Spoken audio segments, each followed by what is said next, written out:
Max the Pie-rating dog.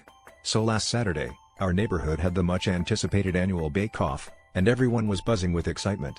It's the kind of event where you can find everything from Aunt Linda's famous triple chocolate cookies to Mr. Johnson's slightly charred but enthusiastically decorated cupcakes. However, this year, the spotlight was on Tom, who had taken up baking during the lockdown and claimed he had perfected the ultimate apple pie recipe. It was to be his crowning glory, having spent nights perfecting the flavor and crust technique. As the event kicked off, we were all gathered around, sampling the various treats and exchanging pleasantries.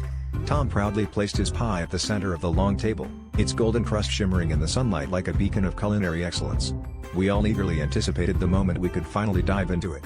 However, as the afternoon wore on, something peculiar began to happen. Every time someone went to grab a slice of Tom's pie, they'd find another piece mysteriously missing, as if it were vanishing into thin air. At first, we thought it was just the work of a very enthusiastic pie lover, but soon it became too frequent to ignore.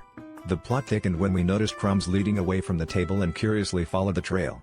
To our collective surprise, it led us to Tom's mischievous golden retriever, Max, who had somehow managed to quietly sneak slice after slice.